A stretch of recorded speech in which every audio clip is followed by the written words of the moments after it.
Stop trying to be perfect and hit the record, period.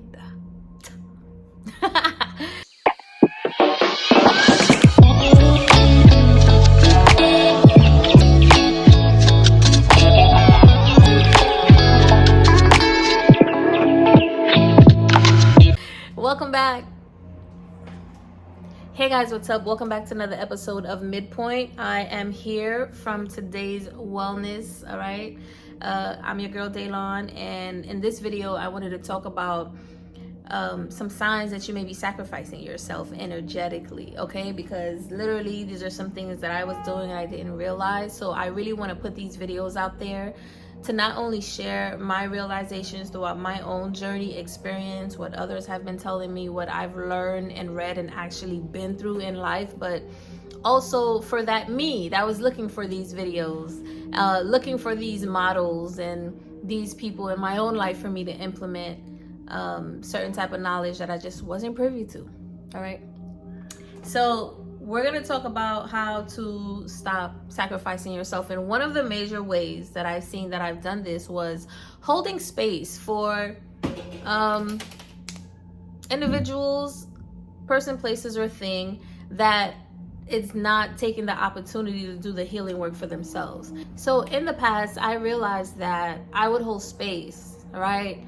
Because I'm understanding. I'm not pressuring anyone. I'm not someone that is like, do this so we can do that. Or if you don't do this for me, I'm not going to be this to you. And if you don't love me, I'm not going to love you. I've never been that type because I understand the true frequency of love, which is unconditional. However, what I didn't realize was that you also have to set boundaries, be discerning, and protect that energy, protect that frequency, because it's so always giving and fulfilled, and you're always overfilled with that. There's always going to be the other side of that spectrum, which is somebody who's always willing to come and take and keep taking because they're never going to be satisfied. All right. So I had to learn to, at the time I was holding space, right, for, let's say, a partner or something like that, so that they can heal their traumas as I heal mine, right? We're doing this work together, so to speak. However, you'll quickly find out that you're doing this for yourself, and not only that, some of your energy will be taken away for that entity, for that person to go and utilize in other ways, okay, to create whatever it is. And then all of a sudden you'll feel drained and not know why. Well, that's because you were holding space for yourself and someone else, but they were really utilizing that space to take from you. Okay, and you want to be able to heal and release that, because it's a really huge smack in the face when you find out what has been going on, and you usually will find out after the fact, right? But these are all lessons learned. I never really operate from a state of shame or even embarrassment when certain things happen, because I am aware of the bigger picture of it all, which is lessons. Hello, you're not paying attention. There's something that you're ignoring. If you're ignoring the symbols, if you're ignoring the signs that we're sending you and we're repeating them to you, you're ignoring the repetition, then it's only bound to actually physically hit you physically, right? You're ignoring everything else around you, so you got to get hit, right? So when you get hit, though, it don't feel good, okay? Right? It does not feel good.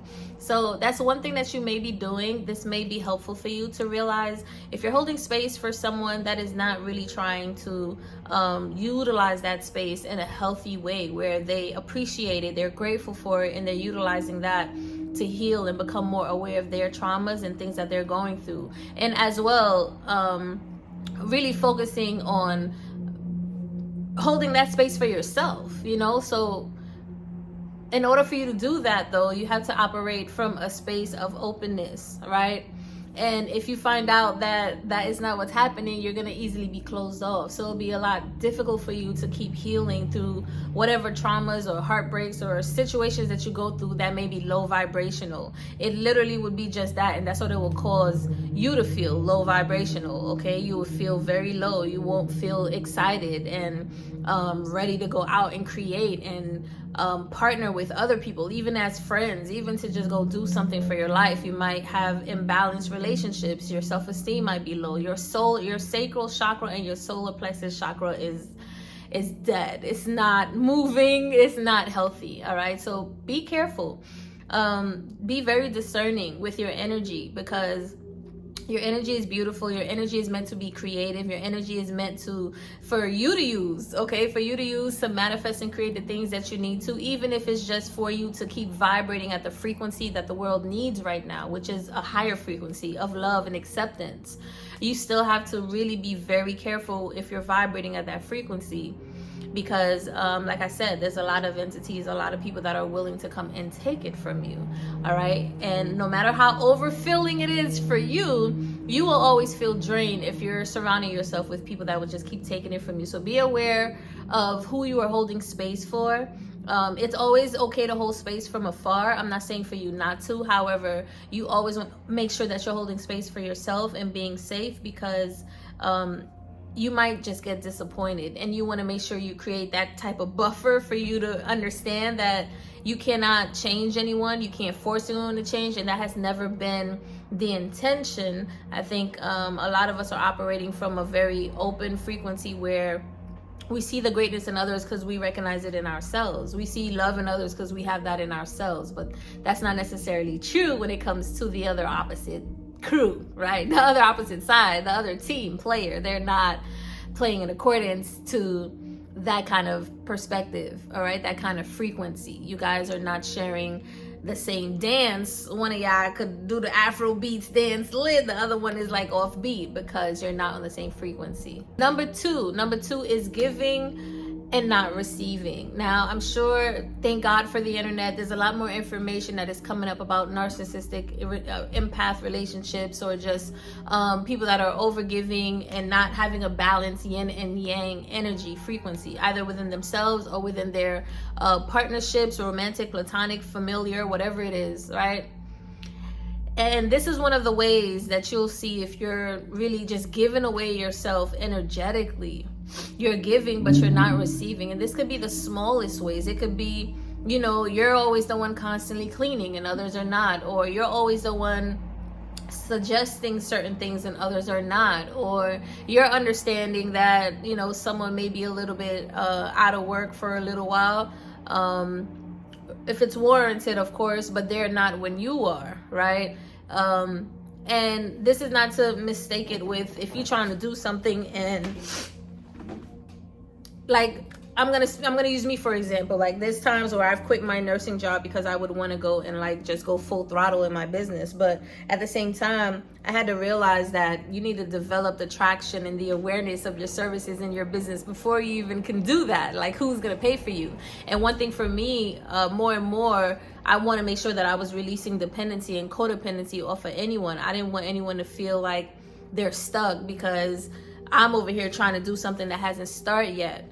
I didn't look at it that way before, but as time progressed, that's how I started to look at it. So now I'm able to empower myself for me to like buckle down, do what I have to do, keep working, keep saving, so that I don't create that kind of like codependent relationship off of anyone, right? Or dependency, which is even worse.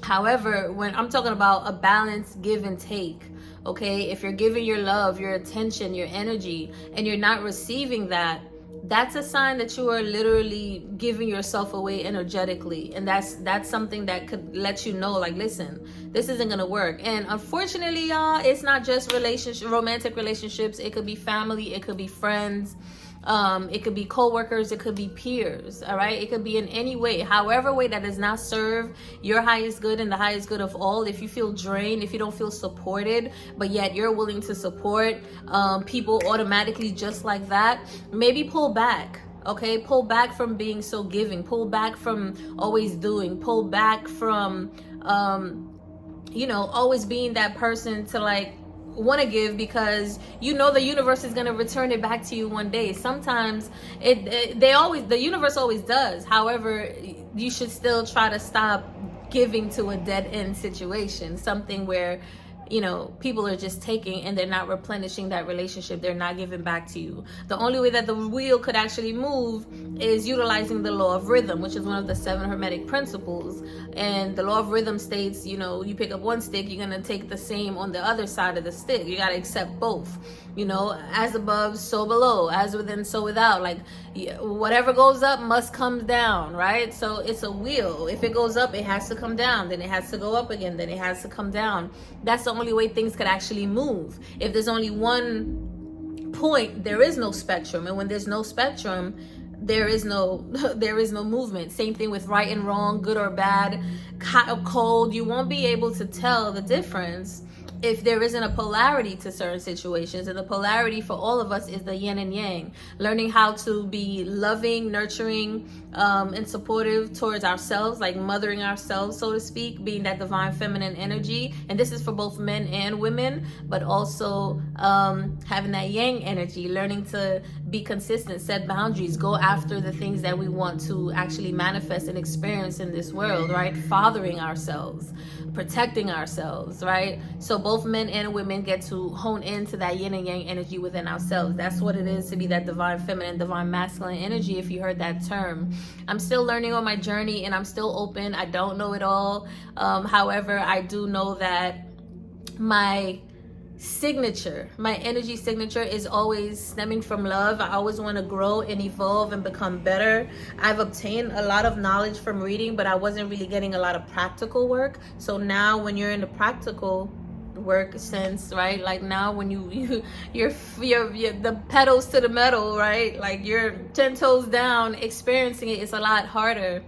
I don't want to say harder, it's a lot more challenging. But as long as you have the knowledge, you know how to kind of like progress through that heart chakra, that midpoint frequency, so to speak, so that you'll have the best outcome. You have the wisdom. Now going through it is a little bit harder because your body is feeling it, right? The emotions, they're sticking, right? So now you get to utilize again the yin and the yang, the mind and the body, to really alchemize that and be that alchemist that we all are, period. And number 3, the last thing that I would want to mention in this video of how you could be sacrificing yourself energetically is that you are not holding yourself or holding others accountable, right? And I used to do this a lot. I didn't even realize I was doing it. There's just so many things that you're not taught, okay? And a lot of people are not modeling it. So again, it's not like you have someone to look up to, or perhaps they are, but they're doing it in the back end, so you can't really see what's going on in the front end.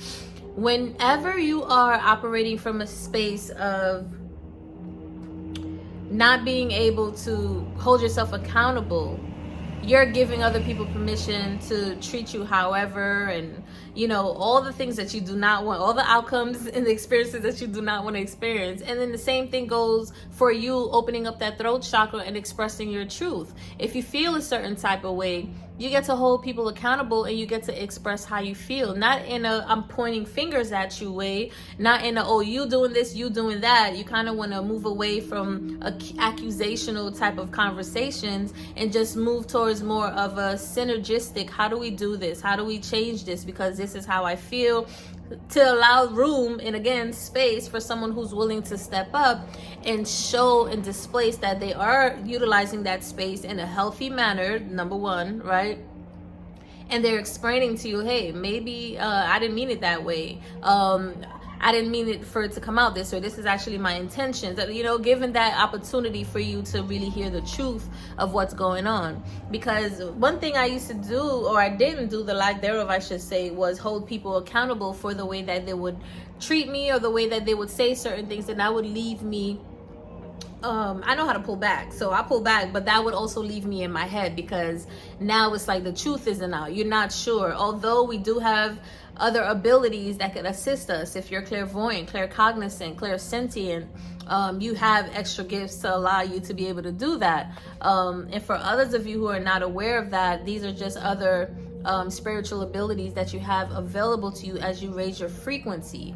But again, if you are able to do this, then you kind of already know. However, you just don't have the proof, and you just have to have the faith and the trust to just believe that. But if you're not clear on what someone else is saying and you're running off in the head, and if you're like a Virgo, Mercury, or someone like me, you could start creating a whole bunch of scenarios that didn't even derive from the truth. But as long as you could own up to them, and then you remember some truths, you remember a lot of the truths, actually, you can't hide, you can't, like, there's no disputing that. Like, you know, this is what was said, you know, this is what was done. Anybody could try to gaslight you all they want, but you get to hold them accountable still. And I wasn't doing that before, and that was really hurting me, because it should have been an opportunity for me to step up, to express myself, to express some truth, and then to allow the person to say some type of truth. But I didn't give either one of us that opportunity. So make sure that you guys are not doing that, the last one, not holding yourself accountable and not holding someone else accountable, because it will save a lot of headache, a lot of time. It would really prevent you from sacrificing yourself energetically, where you're constantly giving or overlooking something and that space is not provided for you. All right, so I really hope this video was super helpful. Little Daylon, if you're watching, I love you. Shout out to everybody else who's watching this video. Hit the like button, subscribe, and I'll see you guys in the next video. Thank you guys for tuning in. Peace.